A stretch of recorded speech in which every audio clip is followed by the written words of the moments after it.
2 Coríntios 5, versos 14 e 15. Pois o amor de Cristo nos constrange, porque estamos convencidos de que um morreu por todos, logo todos morreram.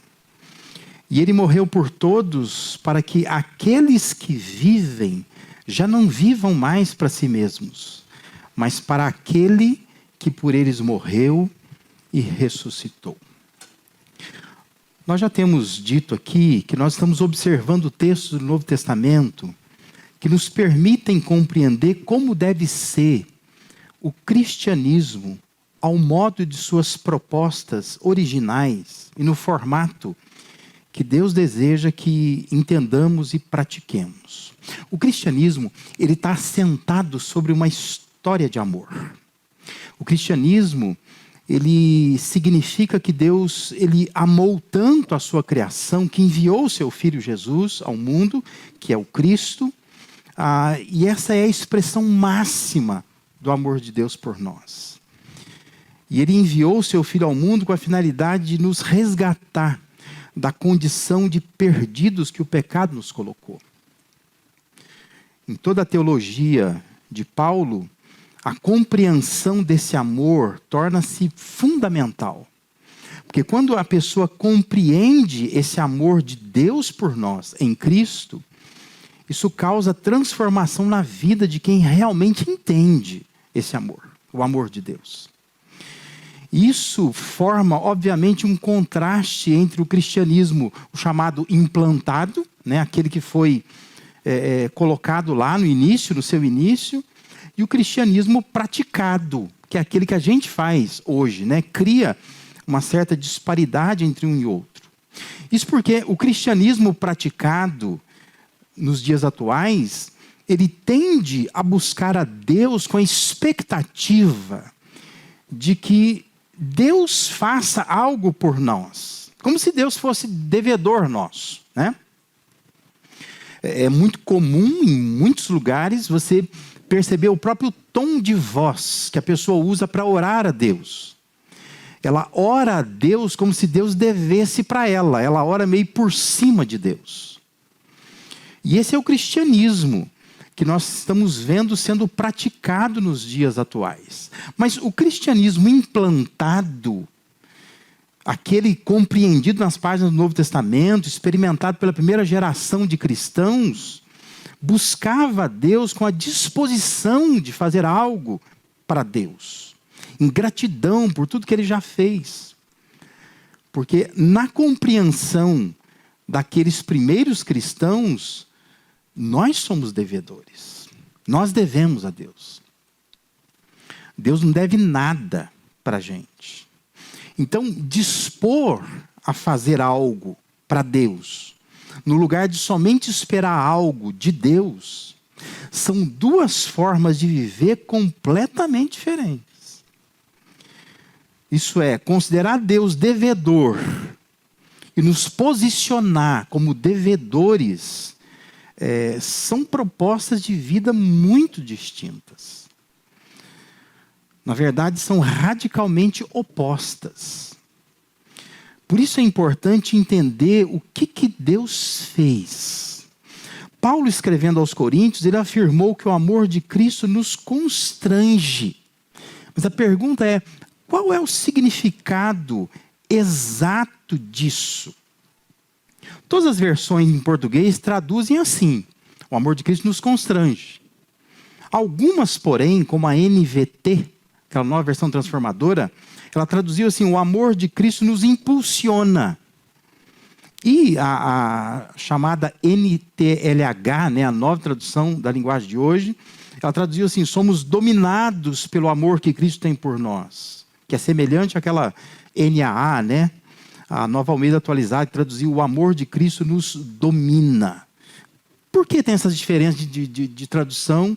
Eu queria que você compreendesse. Primeiro, é importante que a gente compreenda a palavra grega usada pelo apóstolo Paulo. O Novo Testamento foi escrito em grego.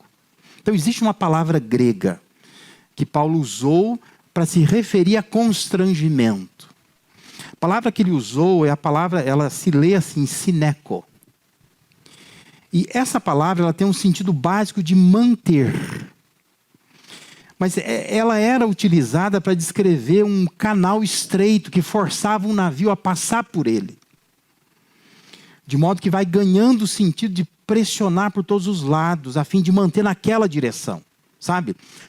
Vem um navio do mar, por exemplo, aberto. E de repente tem um canal, ele tem que passar por aquele canal. Então exige de quem está no comando do navio uma certa perícia, um certo cuidado, atenção, porque ele tem que passar por um canal. É como quando a gente dirigindo o carro, né, de repente você tem que entrar num lugar apertado. Então você tem toda a atenção. Do lado de lá, do lado de cá, olha o espelho direitinho para ver se você não vai bater em lugar nenhum. É daí que vem essa ideia nossa de claustrofobia, né? Quando você está num lugar apertado, você fica meio tenso, porque aquilo te constrange. Né? Tem gente que não gosta de ficar em lugar muito apertado. Por isso tem um sentido de dominar ou impulsionar. Porque se trata de uma canalização, nos levando para um lugar apertado. Quem já viveu em fazenda, em roça, talvez saiba disso, né? Que você tem aqueles currais que você mantém o gado preso ali. E tem uns corredores que são usados para que o animal seja colocado ali, porque ali se consegue dar vacina no animal, aplicar uma medicação, fazer marcação. Essa palavra ela era usada para isto, para descrever corredores onde animais ficavam presos, ficavam constrangidos ali. Paulo estava dizendo que compreender de verdade o amor de Cristo nos pressiona, nos constrange, nos mantém encurralados, nos impulsiona para uma direção, canaliza as nossas vidas. O amor de Cristo nos impele, nos compele, nos intima, nos comprime, a ponto de nos convencer, como Paulo diz, que um morreu por todos, logo todos morreram. Isto é, quando se entende mesmo o significado do amor de Deus em Cristo, a conclusão é: morri. Quando você entende que Cristo fez por você, você tem que chegar a essa conclusão: eu morri. Se ele morreu, eu morri também. Todos morremos se ele fez tamanho gesto de amor. Mas o fato é que não nos sentimos tão constrangidos assim, conforme Paulo está dizendo aqui, quando a gente olha para a morte de Jesus. E eu creio que a gente não se sente tão constrangido assim por duas razões muito simples. Uma delas é porque nós não entendemos que foi por nós. A maioria dos cristãos não entende isso. Ele olha para a morte de Jesus e acha assim, admirável, Jesus morreu. Mas você entende que é por você que ele morreu? É por você no sentido que é a teu favor. E é por você no sentido que é no teu lugar. E mudaria completamente a nossa perspectiva se a gente entendesse isso. Não é só para ficar impressionado com o Filho de Deus morrendo na cruz. Mas é para ficar constrangido pelo fato de que ele morreu por você. Ele fez aquilo por você. Ele fez aquilo no seu lugar. E muitos não entendem isso. E outra razão muito simples, porque a gente não se sente constrangido por esse amor de Cristo, é porque nós não entendemos o significado que foi feito. A gente não entende. O que significou a morte de Cristo? Por isso, qual é o significado, então, dessa morte? Qual é o significado da paixão de Cristo? Por que o cristianismo é e precisa ser apaixonado? Que tipo de amor é esse amor de Cristo? Porque tudo se torna muito retórica nossa, né? Ai, Cristo me amou. E a gente gosta de cantar, de pensar, de dizer, de replicar que Cristo me ama e Ele morreu por mim. Mas você entende que tipo de amor é o amor que Cristo ofereceu por você? Porque quando entende, Paulo diz, isso nos constrange, isso nos encurrala, isso nos compele, impele a ser pessoas diferentes. Porque isso nos coloca pressionados num lugar, porque eu não tenho para onde correr, eu tenho que dizer, eu morri. Quando eu entendo o tamanho desse amor, que amor é esse? Em primeiro lugar, esse amor de Cristo, ele é um amor sacrificial. Paulo diz que um morreu por todos, ou seja, há um aspecto sacrificial aqui. Porque o certo seria cada um morrer pelo seu próprio pecado, correto? Você que pecou, você que morra, ué. Mas Paulo está dizendo que um morreu por todos. E talvez nos custe entender que Deus sacrificou o seu Filho para nos salvar. Em Romanos 8,32, Paulo declara: aquele que não poupou a seu próprio Filho, mas o entregou por todos nós, como não nos dará juntamente com ele de graça todas as coisas? Amor sacrificial significa que alguém fez mais do que outros. Significa que alguém se doou em favor de outros. Que alguém assumiu um papel que seria o de todos. Não é assim? Quando lá na sua escola, na sua faculdade, o professor diz assim, ó, vocês vão fazer um trabalho de grupo. Aí junta lá 6, 7, 10 alunos. E aí você percebe que no trabalho de grupo os outros não fazem nada. Aí você resolve fazer. Significa que você se sacrificou pelos outros. Você fez o que os outros deveriam fazer, mas você fez por eles. Não é assim? Quando no casamento, você percebe que você casou com uma pessoa que ela não faz esforço nenhum. Ela é acomodada aqui só. E você decide, eu vou ter que fazer sacrifício. Porque eu vou ter que fazer o que o outro deveria fazer. E assim vai. Você pode pensar nos níveis de relacionamento, tipo de relacionamento que você tem. E como que a gente entende o que é sacrifício. Sacrifício é quando um faz o que outros deveriam fazer. É quando alguém se doa. É quando alguém assume um papel que não necessariamente é dele, mas é o papel de outra pessoa. Por isso Paulo se sentia constrangido.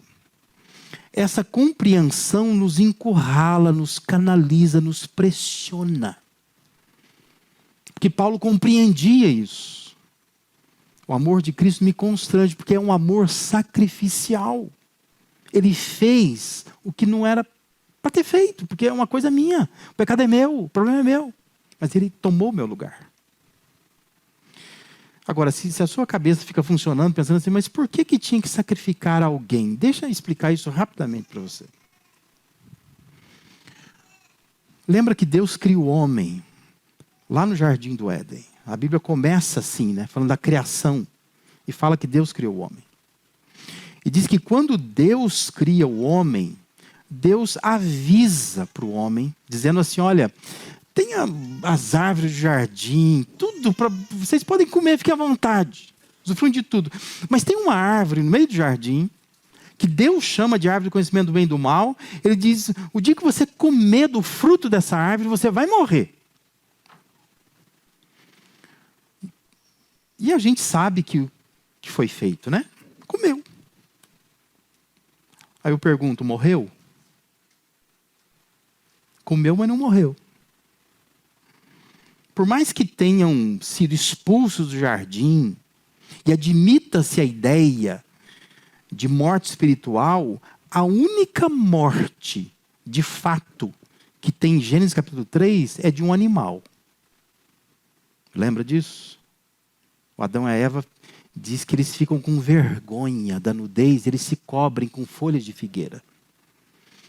E depois que Deus conversa com eles, passa as consequências de cada um, do homem, da mulher, da serpente, diz que Deus fez roupas de peles de um animal e cobriu o Adão e a Eva. Portanto, a única morte que nós temos no texto é de um animal. Então, pela primeira vez, para cobrir essa vergonha que Adão e Eva sentiam, ali acontece uma morte, derramamento de sangue, um sacrifício. A partir dali, o que nós vemos nas páginas do Antigo Testamento é uma prática de sacrificar um animal, na verdade um cordeiro. E esse cordeiro era substituto do homem quando esse pecasse. E aí são histórias e mais histórias de pessoas fazendo isso, e nós temos regulamentações de Deus de como deveria fazer isso. Quando nós vamos lá para o Novo Testamento, você vai para o Evangelho de 2 João, na perspectiva de João, nos é dito no capítulo 1, versículo 1 de João, que no princípio era o Verbo estava com Deus e o Verbo era Deus. E você vai lendo o Evangelho. Aí chega no versículo 14, vai dizer assim, e o Verbo, esse Verbo que era desde o princípio, que estava com Deus e era Deus, diz que ele se fez carne, ele habitou entre nós, e vimos a sua glória, glória como de um unigênito do Pai. Aí tá. Aí quando no mesmo Evangelho de João, você vai lendo, chega no versículo 29, diz que Jesus está andando, passando, e o João Batista, ele olha, vê Jesus passando, diz que ele aponta para Jesus e diz assim, eis o Cordeiro de Deus que tira o pecado do mundo. Sempre quando eu explico isso para os novos da igreja, eu sempre digo, olha, eles podem não ter crido, mas eles entenderam o que João Batista estava dizendo. Porque era uma cultura sacrificialista, não é a nossa cultura, né? Não é a nossa cultura. Mas era a cultura deles, eles sabiam disso. O que era, uma vez por ano, matar um cordeiro, para sacrificar o cordeiro pelo meu pecado. E agora, esse homem que está passando, Jesus de Nazaré, o João Batista está dizendo que ele é o Cordeiro de Deus que tira o pecado do mundo. Eles entenderam. Jesus vai morrer. Eles podem não ter crido, mas eles entenderam. Ele vai morrer. Ele tem que morrer. E a proposta é que ele seja o cordeiro no lugar de um animal, conforme o Antigo Testamento. O certo seria cada pessoa que peca ter a morte como consequência do seu pecado. Mas Jesus assume o nosso lugar e se sacrifica. Se você pegar aí 2 Coríntios capítulo 5, que nós estamos no texto aí, vai para o versículo 19. E o texto, ele vai dizer assim, aquele que não conheceu o pecado, Deus o fez pecado por nós, para que nele fôssemos feitos justiça de Deus. Amor sacrificial. Um inocente por todos os culpados. Esse é o amor de Cristo. Por isso que Paulo está dizendo, esse amor me constrange. Porque nós não estamos falando de alguém que é um super-herói. Que é errado essa forma de olhar, de até ensinar, às vezes, numa EBF para a criança. Jesus, meu super-herói. Jesus não é um super-herói. Jesus é o Cordeiro de Deus que tira o pecado do mundo. Não é alguém que deve ser admirado porque o cara foi capaz de morrer por mim na cruz. Ele morreu por amor. E esse amor tem que nos constranger. Tem que enfiar nossa cabeça no chão. E tem que nos fazer pensar, eu morri. Eu não tenho como mais viver de outra forma mais, porque é um amor sacrificial. É um amor que tira a possibilidade da morte que o pecado trouxe na minha vida. É o entendimento que Pedro tinha quando nós observamos as suas palavras lá na primeira carta de Pedro, capítulo 3, versículo 18. Ele diz assim, pois também Cristo sofreu pelos pecados, uma vez por todas, o justo pelos injustos, para conduzir-nos a Deus. Ele foi morto no corpo, mas vivificado pelo Espírito. E isso precisa nos encurralar, nos constranger, nos canalizar para uma vida diferente. Consegue compreender isso? Por isso que Paulo está dizendo, esse amor me constrange. Porque ele não fez nada para merecer isso. mas ele se entregou de forma sacrificial. Quem merecia morrer somos nós. Pecado é nosso. Mas ele assumiu o nosso lugar como um sacrifício. Porque desde a criação do homem, da queda do homem, Deus começou a sacrificar. Se o homem peca, tem que pagar com a vida. Se o homem não morrer, alguém tem que morrer no lugar dele. E morriam-se animais, até que Cristo vem e diz, eu vou morrer por todo mundo. Não precisa mais sacrificar. Porque agora ele deu a sua vida em sacrifício por nós. Amor sacrificial. Em segundo lugar, que tipo de amor é esse amor que Jesus ofereceu e constrange tanto o apóstolo Paulo? É um amor sobrenatural. Esse amor de um por todos é também sobrenatural, porque ele não se baseia nos parâmetros humanos de vínculos e afetos. Porque o amor humano, via de regra, ele depende de que algo no ente amado desperte sentimentos em nós. Desperte motivação, vontade, disposição de amar. Você já entendeu como você ama as pessoas? Quem que você ama? Você ama quem você admira. O nosso amor é baseado nisso. Ou é alguém que você admira, ou é alguém que você percebe que nela, na pessoa, tem uma coisa que te falta. Então você ama a pessoa. Você percebe, encaixa certinho, me falta alguma coisa, preenche alguma coisa em mim. Então eu amo essa pessoa. Nós amamos pessoas porque na outra pessoa tem algo que nos atrai, que enche os nossos olhos. Cara bonitão. Mulher bonita. Então assim, o homem se atrai pela mulher, a mulher se atrai pelo homem. Porque tem alguma coisa que chama a atenção na outra pessoa. Nós amamos porque, por alguma razão, a gente acha que a pessoa merece ser amada por nós. Porque é uma forma de retribuição. A pessoa cuida tão bem de mim, faz tanta coisa por mim, então eu amo essa pessoa. E geralmente é assim, basta você frequentar festa de aniversário, por exemplo, e alguém vai dar uma palavra sobre o aniversariante. Ou velório também, né? Velório é mais do que aniversariante. A pessoa geralmente fala, eu amo tanto, eu amava tanto, porque é uma pessoa tão boa. Nunca deixava faltar Danone em casa. Ela vai elencando coisas que a pessoa fez. Quando eu estive doente, foi a única pessoa que visitou no hospital. Então, geralmente, o nosso amor, ele é despertado por ações das pessoas. A pessoa me trata bem, por isso que eu amo a pessoa. O amor de Deus não é natural. Não é natural. Porque Deus, ele nos ama, não é porque nos admira. Você acha que Deus te admira? Você acha que Deus ficou olhando assim, na segunda-feira e falou assim, que bonitinho, olha meu filho lá. Deus ficou admirando você. Não é porque Deus nos admira. Nem porque nós temos algo que em Deus falta. Falta nada em Deus. Nada. Muito menos porque a gente é atraente para Deus. Você acha que Deus ficou olhando e falou assim, nossa, que bonito que esse homem. Será que Deus ficou olhando durante a semana para você? Achando assim, que mulher bonita. Olha como se vestiu hoje. Aí Deus ficou olhando lá e falou, por isso que eu amo. Eu amo esses crentes, é tudo bonito. Não é porque nós somos atraentes. E nem sequer por sermos merecedores do seu amor. Você acha que a gente faz alguma coisa para Deus, que Deus então começa a nos amar por aquilo que a gente faz?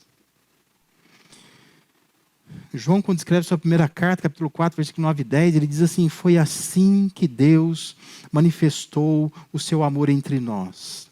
Enviou o seu Filho unigênito ao mundo, para que pudéssemos viver por meio dele. Aí João escreve assim, nisto consiste o amor. Não em que nós tenhamos amado a Deus, mas em que ele nos amou e enviou o seu Filho como propiciação pelos nossos pecados. Presta atenção numa coisa. Deus, ele nos ama não por sermos amáveis. Deus não nos ama porque nós somos fáceis de amar.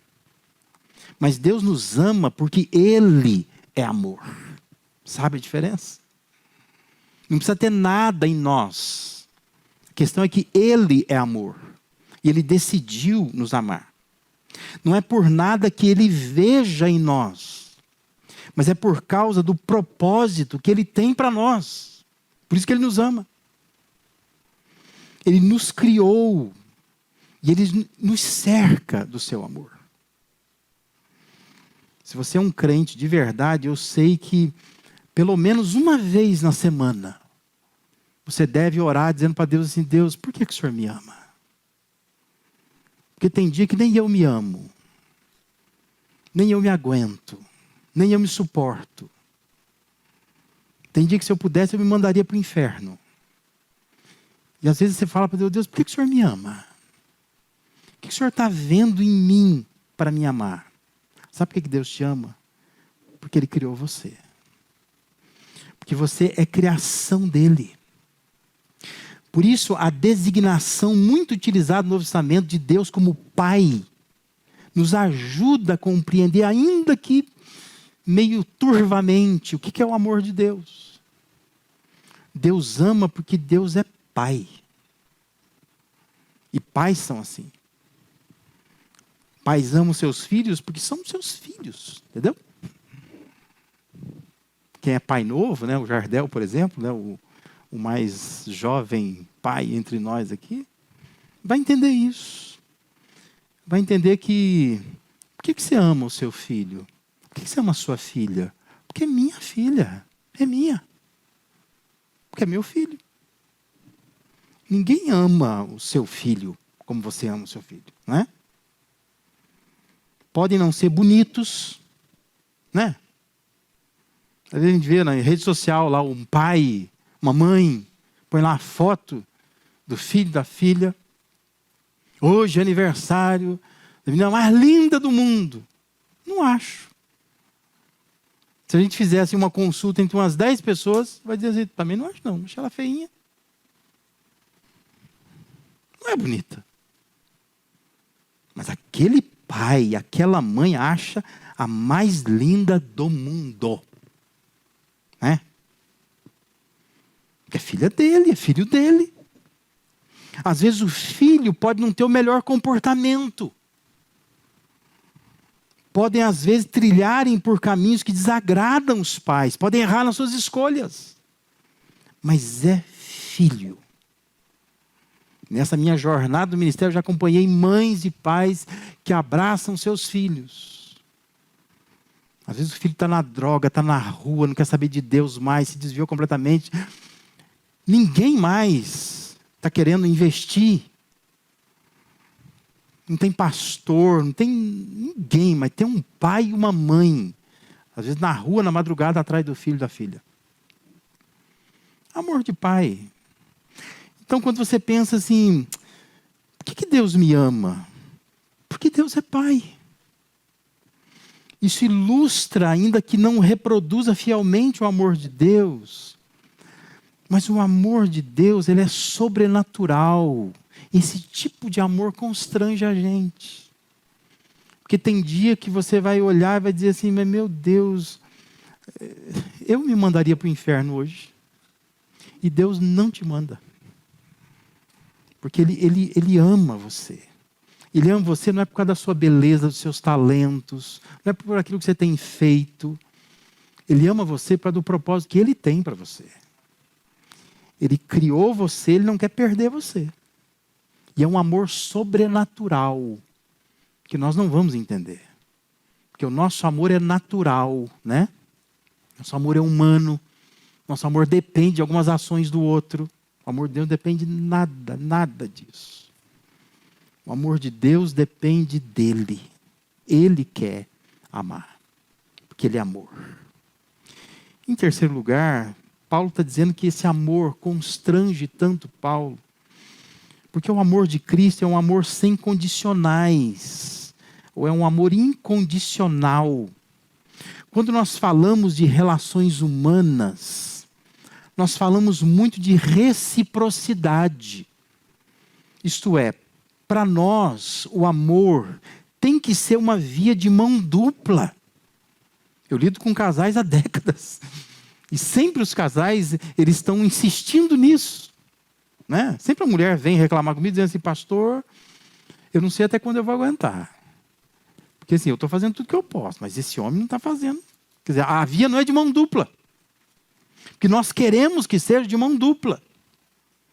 A gente ama alguém que ama a gente, ou que vai amar a gente. Por isso que a gente está amando, a gente está investindo para ver se desperta, né? Nele, nela, algum tipo de amor. Mas Paulo estava falando de um amor de alguém que morreu por nós, sem que nós tivéssemos feito qualquer coisa em contrapartida. Jesus mesmo teria afirmado, de acordo lá com João 10, 17, 18, que ninguém estava tirando a vida dele. Jesus fala isso, ninguém está tirando a minha vida. Mas ele estava dando a sua vida espontaneamente, de forma voluntária, amorosa. Deus quis dar a sua vida. Não tinha condição nenhuma, não é assim, eu vou dar minha vida se. Não, não tem condição. Sem nenhuma condicional. O amor incondicional está muito bem representado na história que Jesus contou. Aquela história que a gente conhece como a parábola do filho pródigo. É interessante porque na história, que está lá em Lucas 15, de 11 a 32, nós somos ali representados pelo filho esbanjador. Tem um filho esbanjador na história. É um filho que antecipadamente quer herança e vai detonar essa herança. E é claro que ali na história a figura paterna é Deus. Diz que o filho, ele consome tudo que ele recebe do pai. E quando ele fica sem nada, ele volta para o pai. E quais as condições que o pai impôs para o filho entrar em casa? Você lembra da história?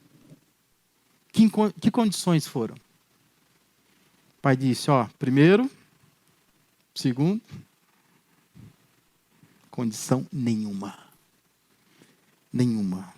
O que deixou o irmão mais velho chateado com toda a razão, e até a gente, né? Que se a gente não entende que somos nós, e fica olhando só para um jovem esbanjador, você fica com raiva dele. Fica com raiva do pai também. Pai bobo, pai besta. Porque o filho faz tudo que fez, gastou tudo que tinha que gastar, agora volta para casa.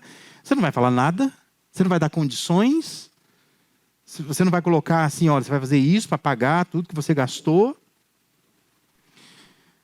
Mas o que o pai diz é, entra em casa. E o pai dá vestes, sandálias, anel no dedo, comida, bebida. Amor incondicional. Que ninguém, o judeu não entendia. Por isso que o irmão mais velho na história representa os judeus, né? Eles não entendem isso. Por que que o pai está querendo receber em casa os gentios que não são judeus? Esse povo nunca deu atenção para Deus, esse povo nunca observou a lei, esse povo nunca se circuncidou, esse povo nunca observou o sábado. Por que que Jesus está comendo com pecadores? Por que que essa gente que a gente avalia e diz que ele não merece nada, nada? Por que que ele está recebendo em casa? Amor incondicional. É um amor independente de méritos ou condições. Não há nenhum se fizer tal coisa. Não há restrição. Por isso que Paulo diz, isso me constrange. Romanos 5, 7, 8, Paulo declara assim, dificilmente haverá alguém que morra por um justo. Pelo homem bom, talvez alguém tenha coragem de morrer. Mas Deus demonstra o seu amor por nós. Cristo morreu em nosso favor quando ainda éramos pecadores. Que amor extraordinário. O amor de Deus é assim. O amor de Deus ama a gente quando a gente está na droga, na bebida, no cigarro, na prostituição. Deus não fica esperando Quando você sair disso, então eu vou te amar. Deus já está amando. E Deus já está conquistando, atraindo, resolvendo, cuidando da pessoa. Porque é um amor incondicional. Por isso Paulo diz que o amor de Cristo nos constrange. Porque entender com toda a profundidade o amor de Cristo é concluir que nós morremos com Ele. De forma que agora nós precisamos viver por Ele, para Ele. Por isso que Deus ele não exige nenhuma condição para você se aproximar dEle. Mas quando você se aproxima dEle e entende o amor que Ele tem, você fala, por que eu estou preso a algumas coisas? Por que eu estou fazendo algumas coisas? Por que eu estou pensando isto? Versículo 15, Paulo diz, e Ele morreu por todos, para que aqueles que vivem, já não vivam mais para si mesmos, mas para aquele que por eles morreu e ressuscitou. Se Ele morreu por mim, agora eu vivo por Ele. Essa é a conclusão de Paulo. Constrangido por ter entendido o amor de Jesus. E nós precisamos nos constranger, porque esse amor de Jesus, ele é um amor sacrificial, sobrenatural, um amor incondicional. Não tem condicional nenhuma. Se todo cristão compreendesse isso com profundidade, o movimento cristão teria muito mais impacto. A igreja seria muito mais vigorosa. Seríamos muito mais unidos e envolvidos com a obra de Deus aqui na terra. Que a gente viveria pressionado, constrangido, encurralado, acuado. Não por aquilo que se prega na igreja, não porque eu estou cheio de regras religiosas, mas eu estou acuado por esse amor. Quando eu entendo que Ele não deve nada para mim, mas eu sou devedor a Ele. Então eu vou viver da melhor maneira possível, eu vou oferecer a Ele o máximo possível. O cristianismo é a história apaixonada de Jesus em favor do mundo. E deve nos tornar apaixonados por Jesus também. Que Deus possa nos abençoar. Que a gente saia daqui também constrangido. Olhando para tudo isso, pensando, meu Deus, que amor é esse? Amor que foge aos parâmetros humanos de amor. Extrapola. Que amor extraordinário. Vamos falar com Deus sobre isso? Quer falar com Deus sobre isso? Talvez você esteja, 20 anos na igreja. Nunca se sentiu constrangido por esse amor. Não é vergonha você chegar para Deus e dizer assim, Deus, hoje eu estou entendendo. Hoje eu posso dizer como Paulo dizia, me sinto pressionado, encurralado pelo amor de Cristo. Vamos falar com Deus sobre isso?